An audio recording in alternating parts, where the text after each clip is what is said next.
isang uri ng akdang pampanitikan na naglalarawan ng mga katangian, anyo at detalye ng isang tao, bagay, lugar o pangyayari. Layunin nitong ipakita ang buong larawan ng isang paksa sa pamamagitan ng masusing detalye. Kung ang isang kwento o akda ay nakatuon sa paglalarawan ng isang bagay, ang tekstong deskriptibo ay naglalayong maipakita sa mambabasa ang imahe ng paksa gamit ang mga salitang puno ng buhay.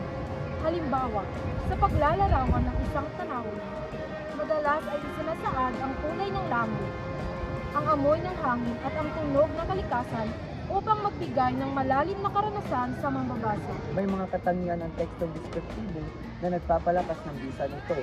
Una, gumagamit ito ng mga detalye at imahe upang mas madaling mailarawan ang paksa.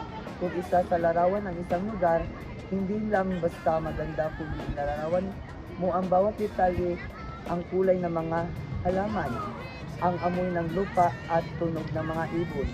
Pangalawa, ginagamit ang mga sensory details. Ibig sabihin, ang paglalarawan ay hindi lamang nakatuon sa paningin, hindi na rin sa pandinig, pangamoy at iba pang pandama. Halimbawa, sa paglalarawan ng isang pagkain, pwede ipakita ang lasa, amoy at itsura ng pagkain para maramdaman ng mambabasa na parang matikman din nila ito. Tama ka, makabayan. At tulad ng ibang uri ng teksto, may iba't ibang klase ng tekstong deskriptibo. Ang una ay ang description ng tao, kung saan inilarawan ng mga pisikal na katangian o ang personalidad ng isang tao.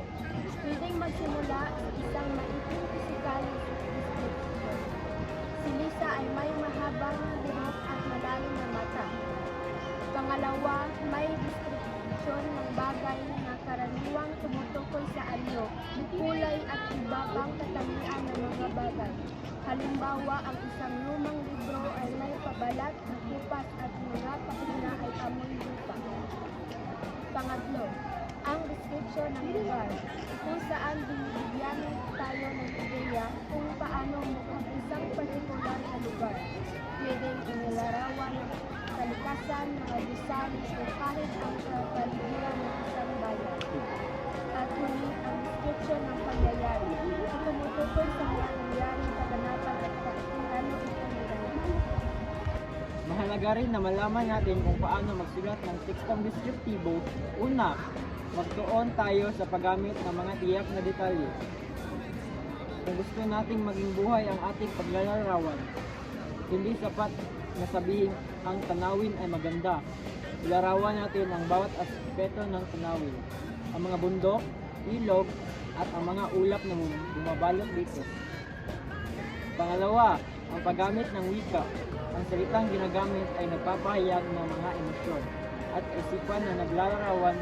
Halimbawa, ang paglalarawan ng isang malamlam na gabi, maaari natin gamitin ang mga salitang tulad ng katahimikan, malamig, o malambot na hangin. Pangatlo, ang pagbuo ng malinaw na imahe. Kailangan matulungan ang mga salitang ginagamit ang mambabasa na makita o maranasan ang ating inilalarawan. Kaya't mahalagang malinaw at detalyado ang mga bawat bahagi at description. Tama ang sinabi nila Jolan at Vince. Ngayon, pag-usapan natin ang kalagahan ng tekstong deskriptibo. Una, nagbibigay ito ng mas malalim na karanasan sa mga mambabasa. Sa pamamagitan ng detalyadong deskripsyon, mas naiintindihan nila at nararamdaman ang tinatalakay na paksa. Pangalawa, tinutulungan tayo ng tekstong deskriptibo na magbigay halaga sa mga bagay na madalas ay hindi natin binigyan ng pansin. Halimbawa, sa deskripsyon ng isang ordinaryong tanawin, binibigyan ito ng bagong halaga ang kalikasan at ang mga simpleng bagay na ating nakikita sa araw-araw.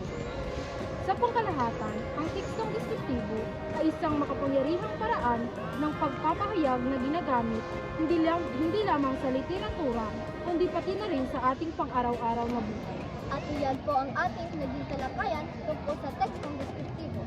Sa ating mga kwento at akda, maraming salamat po.